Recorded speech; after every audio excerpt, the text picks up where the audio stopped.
Hey Tab Church, this is Pastor Jeff, and we're continuing our series in our small groups on the God Code, looking at the Ten Commandments. And so today we are going to look at Exodus 20:13, where it says, "You shall not murder." Great, we can be done. Most of us, at least, hopefully, are off the hook on this one, and you can just go on to talking about the Super Bowl and how much you don't want the Patriots to win, right? We can just pack it up and be done tonight. No, seriously, right? Think we could be done? Okay, you want a little bit more than just what's on the surface. Okay, let's get into it a little bit more and find what does this mean for us today? What's the implications and the applications for how we interact with one another? And so there are a couple that we're going to look at, but before we get to it, we need to understand that in the Old Testament, there are several phrases that refer to the taking of life. There are 7 of them, actually. Some of them refer to when somebody takes a life in the course of military combat. Some refer to the judicial execution of a criminal. Some refer to accidental killing. But the verb, or the verb that's used here, to not murder, refers to a willful, violent, and often premeditated act of taking someone else's life. Really, the case example we see in the Old Testament that sets the stage for this understanding of murder is Cain and Abel. We see that Cain was jealous of his brother, and that festered and that turned into this murderous action that he ends up taking his brother's life. And so this is in view here. And so when we think about murder in this way, this disregard for human life, I think 2 implications and applications kind of rise to the surface for us today. And so one of those applications is simply this, that we are all created in the image of God, meaning that every single human life has an inherent worth and value to it. And so when we disregard that, it's really the same heart that underlines murder, that somebody's life is worth less or isn't valuable. So a lot of times we kind of unconsciously believe that some lives maybe matter more than others, or we act that way sometimes, maybe unconsciously, right? So for some of us, the lives of the unborn, we rightfully should be upset that the lives of the unborn are taken unjustly. And yet sometimes we don't think about, just like that unborn child is created in the image of God, so is that young, pregnant, scared, struggling mother who feels like she has no options. She is equally created in the image of God and has the same inherent value and worth. The same is true of that child who's an orphan in maybe a developing country, has the same value and inherent worth as our own children who are often surrounded with all of the opportunities that life can afford us. And so we have to view that from the same lens, that all life carries the same inherent worth and value. And that really is an implication that undergirds this commandment here. And so how does this apply to us as a church? A couple years back, we decided at Tab Church that we want to be a church that is intentionally interracial. And a lot of times we just kind of focus on our own storylines and our own perspectives. And yet if we all have an inherent worth and value, that means that our culture, background, struggles, stories, we have to learn to listen to one another.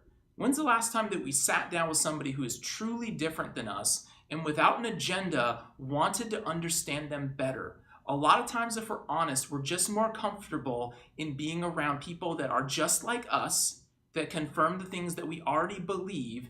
And yet, if we're to be a church of not just one culture, but many cultures, many races together, we need to, again, start with this foundational premise that we all have the same inherent worth and value because we are created in the image of God. And we see that underlying the commandment to not murder.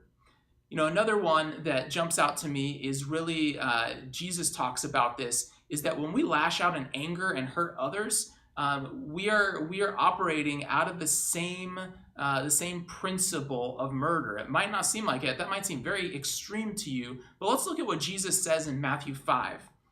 Beginning in verse 21, he says this, "You have heard that our ancestors were told, 'You must not murder.' If you commit murder, you are subject to judgment. But I say, if you are even angry with someone, you are subject to judgment. Often you and I express our anger most often in words. The things that we say and speak to one another, that is our main weapon of anger. And so oftentimes we don't want to say the things that we do, but they kind of come tumbling out anyways. There's another verse that I want to share with you in 1 John chapter 4, verse 20. It says this: "If anyone says, 'I love God,' and yet hates his brother, he is a liar. For anyone who does not love his brother, whom he has seen, cannot love God, whom he has not seen." And so I think we need to think about, are the words that I have used, are they hurtful? Have I caused pain or relational damage to somebody else? And if I have, I need to take the initiative to make that right. I need to take steps to choose to build a bridge of healing and hope back into that relationship. You know, in reality, when we lash out in anger, that's going to happen to some extent and to some degree for all of us. What's not okay is to not make things right, is to leave that wound kind of festering there. And it's going to be like a poison that will continue to weaken and damage relationships until we deal with it. And so we really see these two things come to the forefront. Do we really view every single human life as being created in the image of God, having the same inherent value and worth? And do we see that our words cause relational carnage, cause this pain, and really we might not physically take another's life, but we do damage to others when we, again, in anger, speak words that harm others? So what are some takeaways, some learn it, live it kind of things from this? Because we don't want to just look at some verses, but we want to live them out in our lives. And so just a couple thoughts for you tonight in your small groups to think about. Again, I mentioned this earlier, but who is somebody that is unlike you? Who is different from you? A different race, a different part of Norfolk, a different, maybe even political background from you, if you want to get real crazy. And then just set up a time to meet with them, maybe over coffee, dessert, dinner, and just get to know their stories. Share stories of your upbringing with one another, and without an agenda, not to win somebody to your side, but to truly understand them better. That could be one way to, again, value the inherent worth of the image of God in a brother or sister's life right here at Tab.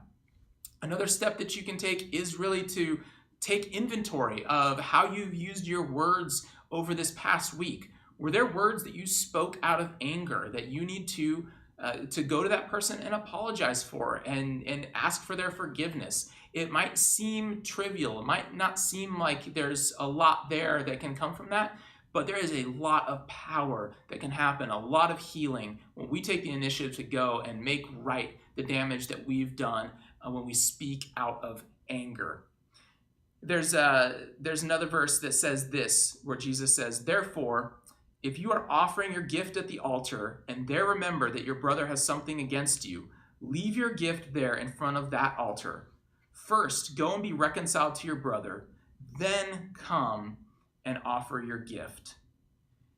And so we see so clearly the premium that God places on our lives individually because we have worth being created in his image, and then corporately that our words matter and how we treat one another matters. So this week, talk about this in your small group and identify how are you going to live this out this coming week. Hey, we hope to see you back here this Sunday at Tab as we continue our series, The God Code on the 10 Commandments.